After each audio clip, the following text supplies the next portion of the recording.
नमस्कार विद्यार्थी मित्रांनो, स्वागत आहे आपलं आपल्या यूट्यूब चॅनलमध्ये। विद्यार्थी मित्रांनो, आज आपण बघणार आहोत इयत्ता 8वी प्रथम सत्र परीक्षा विषय इतिहास नागरिकशास्त्र। एकूण 1.5 तास आपल्यासाठी यामध्ये वेळ असणार आहे आणि एकूण 30 गुणांचा आपला हा पेपर असणार आहे।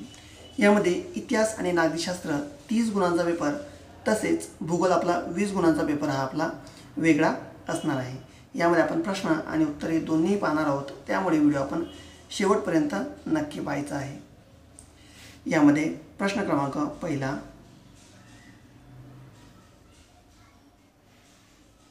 एक रिकाम्या जागी कंसातील योग्य पर्याय निवडून खालील विधाने पुन्हा लिहा। एकूण 3 गुणांसाठी आपल्याला हे विधाने दिलेले आहेत। त्यामधील एक आहे, औद्योगिक क्रांतीला प्रारंभ डॅशमध्ये झाला। तर इंग्लंड, फ्रान्स, इटली आणि पोर्तुगाल। तर याचं योग्य उत्तर आहे इंग्लंडमध्ये झाला। तर औद्योगिक क्रांतीला प्रारंभ इंग्लंडमध्ये झाला। यानंतर 2, शेतकऱ्यांनी डॅश जिल्ह्यात साराबंदीची चळवळ सुरू केली। तर गोरखपूर, खेडा, सोलापूर आणि अमरावती। तर उत्तर खेडा। तर शेतकऱ्यांनी खेडा जिल्ह्यात साराबंदीची चळवळ सुरू केली। यानंतर यामध्ये 3, राष्ट्रीय सभेचे पहिले अधिवेशन डॅश येथे भरवण्यात आले। तर पुणे, मुंबई, कोलकाता आणि लखनौ। तर याचं योग्य उत्तर आहे ऑप्शन क्रमांक 2 म्हणजेच मुंबई। तर राष्ट्रीय सभेचे पहिले अधिवेशन मुंबई येथे भरवण्यात आले। विद्यार्थी मित्रांनो, आपला जर व्हिडिओ आवडत असेल तर व्हिडिओला नक्कीच लाईक करायचं आहे आणि हो अशाच नवनवीन व्हिडिओसाठी चॅनललाही सबस्क्राईब करायचं आहे। यामध्ये प्रश्न क्रमांक 1 व त्यामधील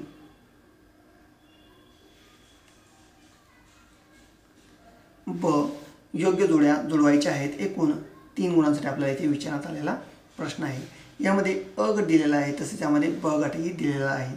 यामध्ये एक आहे, दादोबा पांडुरंग तरखडकर परमहंस सभा।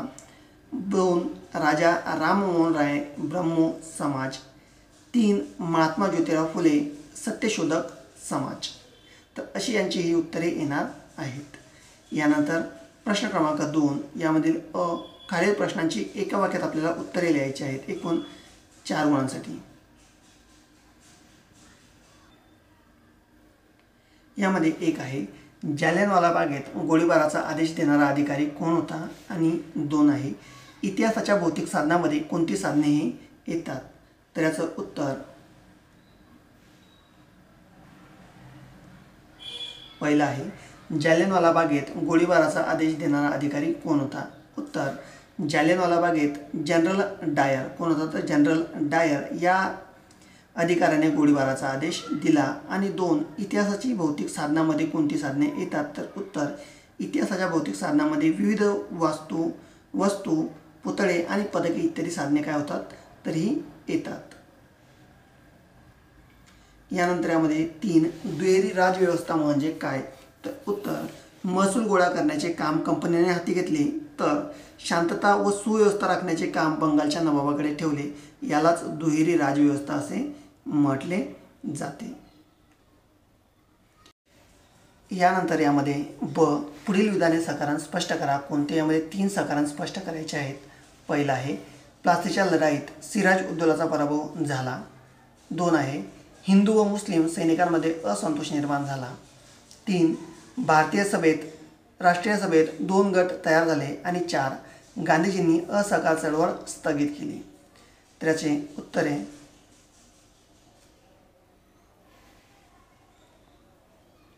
पहिला, प्लासीच्या लढाईत सिराज उद्दौलाचा पराभव झाला। कारण उत्तर, बंगालचा नवाब सिराज उद्दौला याने इंग्रजांची कोलकात्याची वखार काबीज केल्यामुळे इंग्रजांमध्ये असंतोष निर्माण झाला।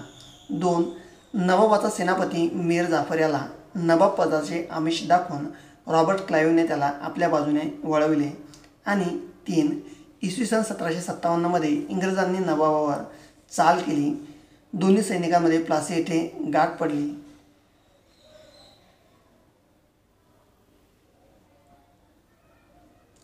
आणि 4, आधी ठरल्याप्रमाणे मीर जाफरच्या नेतृत्वाखाली नवाबाच्या लष्करात युद्ध न उतरल्यामुळे सिराज उद्दौलाचा प्लासीच्या लढाईत पराभव झाला। यानंतर यामध्ये 2, हिंदी व मुस्लिम सैनिकांमध्ये असंतोष का निर्माण झाला? तर उत्तर यामध्ये 1, ब्रिटिशांनी 1856 साली हिंदी सैनिकांना लांब पल्ल्याच्या एनफील्ड बंदुका दिल्या. 2. या बंदुकातील काडतुसांवरील आवरण दाताने तोडावे लागे. 3. या आवरणाला गायीची व डुकराची चरबी लावलेली असल्याची बातमी हिंदी सैनिकांमध्ये पसरली. आणि 4. गायी हिंदूंना पवित्र तर डुक्कर हे मुसलमानांना निषिद्ध असल्याने हिंदू व मुस्लिमान सैनिकांच्या धार्मिक भावना दुखावल्या गेल्या व त्यामुळे सैनिकांमध्ये असंतोष निर्माण झाला. यानंतर राष्ट्रीय सभेमध्ये 2 गट तयार झाले. तर यामध्ये उत्तर पहिला, राष्ट्रीय सभेच्या स्थापनेनंतर पहिल्या दशकात तिचे कार्य संथ गतीने चालू होते. त्यांचा सनशित मार्गावर विश्वास होता. 2. स्वातंत्र्यासाठी सरकारविरुद्ध संघर्ष अधिक तीव्र केला पाहिजे असे काही नेत्यांना वाटू लागले. 3. राष्ट्रीय सभेची उद्दिष्टे आणि चळवळीचा सनदशीर मार्ग याबाबत एकमत असले तरी कार्यपद्धतीत मतभेद होऊ लागले. आणि 4. शांततेचा सनदशीर मार्गाचा पुरस्कार करणारे ते मवाळवादी आणि तीव्र संघर्षाचा आग्रह धरणारे ते जहालवादी असे 2 गट यामध्ये निर्माण झाले.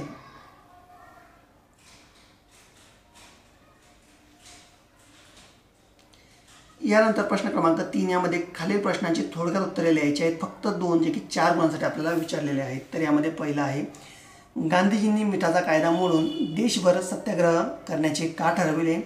यानंतर 2. श्राव्य साधनांविषयी माहिती लिहा. आणि 3. 1857च्या स्वातंत्र्य लढ्यात भारतीयांना अपयश का आले. तर उत्तर यामध्ये पहिला, गांधीजींनी मिठाचा कायदा मोडून देशभर सत्याग्रह करण्याचे ठरविले. 1.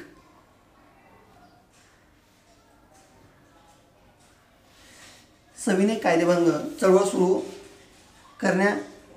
करण्याबरोबर गांधीजींनी सरकारकडे मिठावरील कर रद्द करून मीठ बनवण्याची सरकारची मक्तेदारी रद्द करण्याची मागणी केली. 2. मीठ सामान्य जनतेच्या आहारातील महत्त्वाचा घटक असल्याने अशा जीवनावश्यक वस्तूवर कर लादणे अन्यायकारक होते. आणि 3.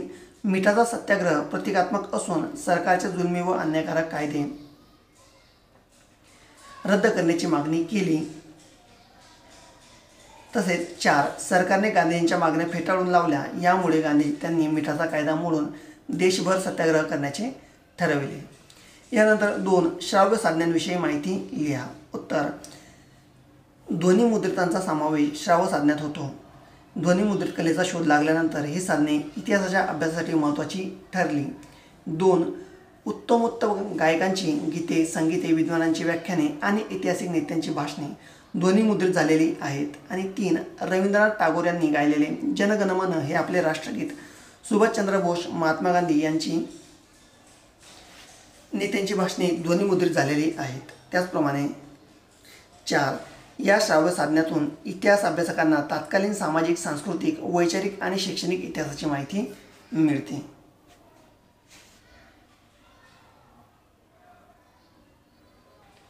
यानंतर नागरिकशास्त्र यामध्ये प्रश्न क्रमांक 4 अ, योग्य पर्याय निवडून विधाने पुन्हा लिहायचे आहेत, जे की एकूण 3 गुणांसाठी विचारलेले आहे. यामध्ये पहिला आहे, लोकसभेवर डॅश पद्धतीने उमेदवार निवडून पाठवले जातात. तर भौगोलिक मतदारसंघ, धार्मिक मतदारसंघ, प्रभागशीर प्रतिनिधित्व पद्धत. तर उत्तर भौगोलिक मतदारसंघ. यानंतर 2. मंत्रिमंडळाचे नेतृत्व प्रधानमंत्री करतात.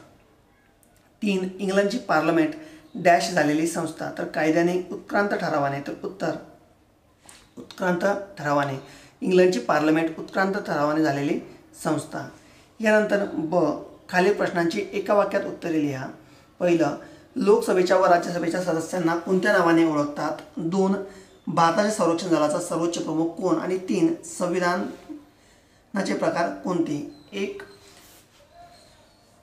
लोकसभा व राज्यसभेच्या सदस्यांना कोणत्या नावाने ओळखतात. तर उत्तर लोकसभा व राज्यसभेच्या सदस्यांना खासदार या नावाने ओळखतात. आणि 2. भारताच्या संरक्षण दलाचा प्रमुख कोण. तर उत्तर राष्ट्रीय भारताच्या संरक्षण दलाचे प्रमुख असतात. कोण असतात. तर राष्ट्रपती हे असतात. यानंतर 3. तर संविधानाचे विविध प्रकार कोणते. 1 आहे लिखित संविधान, 2 आहे अलिखित संविधान. तर हे संविधानाचे प्रकार मानले जातात. यानंतर प्रश्न क्रमांक 5. तर पुढील प्रश्नांची थोडक्यात उत्तरे आपल्याला लिहायची आहे, जे की एकूण फक्त 2 लिहायचे आहेत, 4 गुणांसाठी विचारलेले आहे. यामध्ये पहिला आहे, मंत्रिमंडळाचे कार्य स्पष्ट करा. 2 लोकसभेचे सदस्य कसे निवडले जातात. आणि 3 जबाबदार शासन पद्धती म्हणजे काय. उत्तर मंत्रिमंडळाचे कार्य स्पष्ट करायचे आहेत. यामध्ये एक आहे मंत्रिमंडळ कायद्यांच्या निर्मितीसाठी पुढाकार घेऊन त्याचे प्रस्ताव तयार करते. 2 मंत्रिमंडळ प्रस्तावावर चर्चा करून ते संसदेत मांडण्याचे कार्य करते. आणि 3 शिक्षण, शेती अशा विविध विषयांवर मंत्रिमंडळ आपले धोरण निश्चित करून ते संसदेत मांडते व संसदेची मान्यता मिळवून घेण्याचा प्रस्ताव करते. तसेच 4 निश्चित झालेल्या व संसदेने मंजूर केलेल्या धोरणांची अंमलबजावणी करते. यानंतर 2 लोकसभेचे सदस्य कसे निवडले जातात.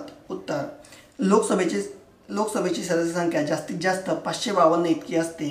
2 दर 5 वर्षांनी सार्वत्रिक निवडणुका होऊन जनतेकडून लोकसभेचे सदस्य निवडून येतात. 3 देशातील सर्व समाज घटकांना प्रतिनिधित्व मिळावे म्हणून अनुसूचित जाती व अनुसूचित जमाती यांच्यासाठी काही जागा राखून ठेवल्या असतात. आणि 4 लोकसभेत अँग्लो इंडियन समाजाने पुरेसे प्रतिनिधित्व नसल्यास त्या समाजाच्या 2 प्रतिनिधींना राष्ट्रपतींकडून नेमणूक केली जाते. 3 जबाबदार शासन पद्धती म्हणजे काय.